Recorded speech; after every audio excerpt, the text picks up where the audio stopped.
안녕하세요. 안녕하세요. 교사담 에듀톡 수학교사 유현정쌤 서울대 교육학과 엄문영 교수입니다. 반갑습니다. 네, 반갑습니다. 네, 오늘은 요새 AIDT 들어보셨어요? 네, 네? 들어봤어요. 뭐의 약자인지. 네, 디지털 텍스트북 아. 뭐 이렇게.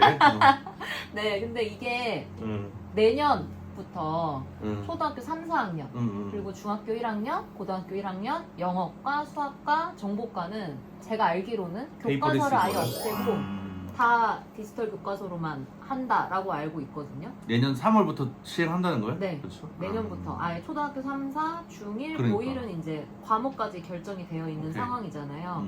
그렇기 때문에 이제 이거 어떤 정책을 추진하려면 선생님이 필요하니까 그렇죠. 교육부에서 되게 멋있는 이름을 썼어요. 예, 예. 교실혁명 선도교사를 예. 모집하겠다라고 해가지고 제가 알기로 전국에 12,000명 정도 모였다고 들었어요. 중에 한 명이에요? 예. 아니 그래서 이제 축하드립니다. 신청하면 다 되는 그런 연수였는데 아, 진짜? 되게 크게 사업해서 막 오프닝이라고 하기는 좀 그런데 네네네. OT 할 때 그 교육부 장관님도 오셔서 인터뷰하고 뭐 이수 시간이 어느 정도 되는? 이수 시간이 제 기억에 30시간 좀 넘었던 것 같아요. 오케이. 온라인 오프라인 합쳐서 45시간인가? 그래서 뭐 이거를 이수하면 디지털 배지를 주겠다면서. 대박. 아무튼 그래가지고 저는 이제 관심이 많으니까 네. 사실 이걸 하긴 했어요. 했는데 느꼈던 거는 어. 그럼 제가 이제 교실혁명 선도교사가 되려면 이 디지털 교과서를 봐야 되잖아요.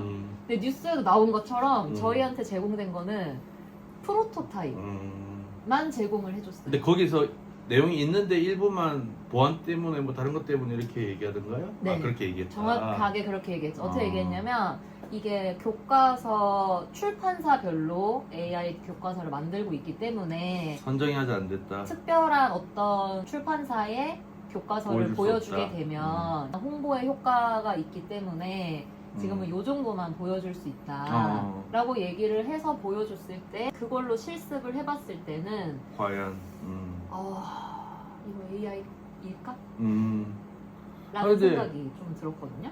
그럼 뭐예요? 근데 그래도 뭐는 좋다고 느껴지냐면 그 전에는 교사가 혼자서 이 정도 수준의 애들을 가르쳐야겠다라는 마음을 가지고 수업을 준비한다면 이 AI 교과서를 좀 활용을 하면 그래도 모두한테 좀 개인 맞춤형 교육을 제공해 줄 수는 있겠다. 있겠다. 그리고 교사가 물론 훌륭하신 선생님들은 1대1 피드백을 계속 하려는 걸 하면서 이 학생들 개개인에 대해서 어느 정도 도달했고 이런 걸 알 수도 있는데 그렇지 않고 뭐 그냥 강의식 수업만 하시는 선생님들이 이 교과서를 쓰게 되면 어쨌든 학생들이 그 교과서에서 제공되는 문제를 푼다거나 하는 그런 모든 기록이 다 교사가 받아볼 수 있거든요. 학생 개별에 대한 정보들을 받아보는 데 있어서는 되게 좋아서 개인 맞춤형 교육을 추구하는 데 있어서는 훨씬 효과적일 수는 있다. 다만 이 디지털 교과서만 활용한다고 생각을 하면 이건 되게 지식적인 교육이 될 수밖에 없는 환경이긴 했거든요. 지식적인 교육. 왜냐면 개념을 배우고 문제를 풀어서 얘가 이 문제를 뭐 어떻게 풀었다, 맞췄다 이런 것들에 대한 정보가 오는 거니까 이 문제를 풀 수 있냐 없냐로 학생들을 평가하는 거지 어떤 질적인 평가를 하려면 결국은 교사가 따로 또 뭔가를 뭐 활용해서 해도 되고. 선생님은 그러면 이게 당분간은 좀 보조적인 도구로 쓰는 게 근데 이것도 그 교실혁명 연수에서도 뭐라고 얘기하냐면 100% 이것만 가지고 수업은 할 수 없다. 그러니까 또 뭘 많이 하냐면 하이터치, 뭐였더라? 하이러닝? 하이러닝 아닌데 그건 경기도교육청 AI 시스템이고 하이터치, 하이테크였던 것 같아요. 그러니까 테크보다는 터치가 더 중요하다. 막 이렇게 교육을 하시거든요. 그러니까 교사가 학생들을 전반적으로 파악해서 접근을 해야지 뭐 이렇게 디지털로만 이렇게 하지는 말아라. 그래서 약간 보조적인 수단. 아니 그렇게 되면 이렇게. 선도교사가 아니고 이런 약간 뭐 기기에 익숙하지 않은 나이 든 교사들은 좀 더 적겠을 거 아니? 그럼 어떡하지? 저도 그게 좀 걱정이 됐어요. 그러니까 일단 첫 번째 걱정은 이제 지식적인 측면만 평가가 가능하다. 지금의 느낌으로는 뭐 실제로 들어와 보면 어느 정도일지는 모르겠지만 그리고 제일 걱정이 되는 부분은 이게 익숙하지 않은 교사들도 분명히 많이. 그러니까 그럼 이거는 나이 세대를 불문하고 예, 꼭 젊다고 해서 다 디지털을 잘하는 건 아니잖아요. 그렇죠. 근데 이런 게 이제 익숙하지 않은 교사들한테는 어떡하지? 좀 어려울 수 있다. 그 사람들은 개별적으로 자기가 적게 쓰려면 적게 쓸 수 있는 거야? 뭐 상상 근데 지금은 수준이겠지. 제가 알고 있기로는 지금 그 내년에 도입되는 이 세 과목은 교과서를 아예 안 주고 디지털 교과서로만 주겠다라고는 일단은 알고 있거든요. 어쨌든 써야 되긴 써야 되네. 응.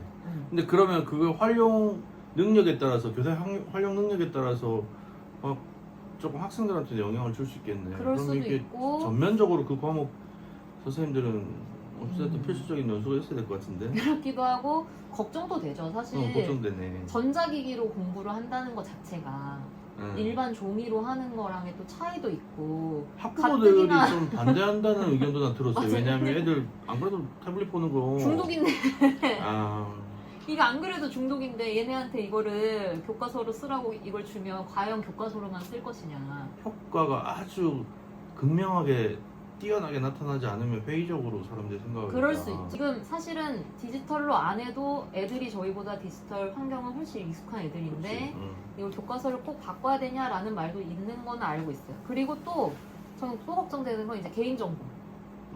그러니까 그 교과서를 사용하면 그 학생의 거의 웬만한 정보는 다 들어오거든요. 데이터가 쌓이는 건 참 좋은데 그게 이제 불온한 목적으로 쓰지만 않는다면 학생들의 학습 데이터가 있으면 좋긴 좋은데 뭐 그걸 활용하는 사람의 또 수준에 따라서 달라지겠지. 근데 맞아요. 모르겠다. 모르겠네요. 근데 저는 일단은 이 연수를 신청했던 그 이유는 네. 저는 제 개인적인 가치관은 네, 어쨌든 변화가 시작됐다고 하면 막을 순 없더라고요. 그렇지. 이제 변화가 일어났어 하면은 난 저거 별로니까 안 할래 라고 하면 그냥 뒤쳐져 있는 게 되고 일단 변하기 시작했고 그럼 거기에 발을 담가서 배워보면서 문제점이 되는 걸 좀 고쳐나가야 된다라는 입장이라서 이 연수를 신청을 하기는 했는데 근데 이런 입장을 교육부에서도 이러면 안 되지 않나라는 생각은 있어요. 좀 더 준비를 하고 우리한테 연수를 시켰어야 하지 않을까? 그쵸? 그러니까 연수 그냥 해줄게 너네 배워 이렇게만 하면 그리고 그래서 실체가 없어요. 그러니까 이렇게 긴 시간 동안 연수를 받았어도 실제로 뭐 교과서를 활용해 본 경험도 없고 그냥 프로토타입으로 이런 식으로 될 거예요 선생님들만 들었고 추가적인 연수가 나중에 교과서 확정되고 나서도 있어야 되겠네. 근데 좀 잘 쓰는 교사들이 좀 생겨나고 그걸 자발적으로 확산시켜야 될 것 같은데 무슨 과목이라고 그랬죠? 내년 영어, 수학, 정보교과. 정보교과. 그래서 제가 느끼기에는 조금 개별 교육이 더 필요한 거 네, 위주로 네. 들어가지 않았나 네네네네. 라는 생각이 드는데 이제 수학에서 개별 교육은 좀 걱정되는 부분도 많죠. 왜냐면 수준 차이가 너무 많이 나는 거를 어디까지 이거가 보완이 될까. 그리고 또 하나 고민인 거는 그럼 이렇게 개별 교육이 들어가는 그 상황에서 교사의 주된 역할은 뭘까? 교사의 주된 역할. 내가 볼 때는 걔네들 데이터를 잘 분석해서 걔네들한테 개별적인 피드백을 잘 줘야 되는데. 근데 그걸 피드백을 준다는 게 어. 나는 교실에 앉아있고 자 이거 해 이렇게 할 수는 없잖아요. 네네네. 왜냐면 걔네들을 동기부여를 시키는 역할도 교사한테 되게 중요한 역할이라고 그렇지. 생각을 하거든요. 그러게. 그렇죠. 네. 그리고 또 하나 선도 교사가 뭐 돈을 더 받는다거나 이런 것도 없답니다. 없다. 근데 어떤 보상이 없고 그냥 디지털 배지 받는 보상밖에 없거든요. 또 배지를 받은 자와 받지 못한 자로 나눠지겠구나. 디지털 배지는 근데 어떻게 받아서 어떻게 쓸지도 몰라요. 그러니까 이게 셀프 한번 찍고. 이게 참 그래요. 그래서 이거를 어떻게 활용하려고 이렇게 하는지는 잘 모르겠으나 네네. 변화는 시작되었다. 알겠습니다. 교육부 장관님 그 좀 잘 들으시고 이거 보니까 대세기는 하고 이미 정책적으로도 발표가 됐고 뚜렷한 과목도 나왔고 학년도 나왔으면 조금 더 교과서 확정이 되고 나서도 가열차게 해야 될 것 같은데 이런 경우에 이제 정책을 집행하는 데 있어서 저는 사실 개인적으로 리더가 그 계획을 고수하고 싶어 해요. 리더가 되면. 근데 상황을 봐서 리더가 조금 물러나서 내가 좀 왜냐면 리더가 계획대로 안 하면 약간 못난 놈으로 보일 수 있거든요. 근데 그런 걸 떠나서 진짜 현장에서 이제 도입이 준비됐을 때 확실히 밀어붙이는 게 낫지.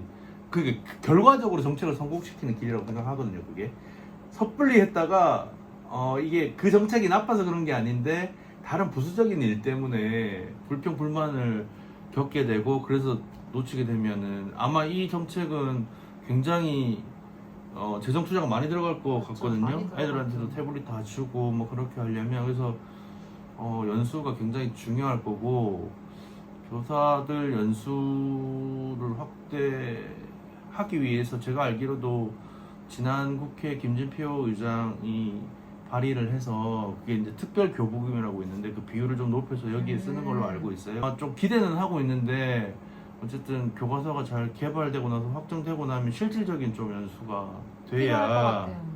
되겠네요. 근데 연수를 자꾸 시켜주는 건 좋은데요. 예. 연수를 좀 들을 수 있는 여유도 좀 주시면 안 될까요? 그건 뭐 어떻게 되는 그러니까 제가 이렇게 모든 일을 다 끝마치고 음. 주말을 다 반납하면서 연수를 들어야 되는데 아 예. 이렇게 모두한테 이렇게 연수를 하게 하려면 난 음. 우리는 연수를 제공했으니까 됐지 이렇게만 하지 말고 아, 예. 좀 연수를 들을 수 있는 환경을 좀 아. 제공해 주시다 아, 부탁드리는 바입니다. 네네네. 부탁드린답니다. 네. 잘 좀 네, 부탁드리겠습니다. 와이퍼 같았나요? 아니요. 네. 네, 좋습니다. 아무튼 그래서 저는 내년에 만약에 기회가 되면 음. 좀 고2를 맡아보고 싶다라는 생각이 들긴 들었어요.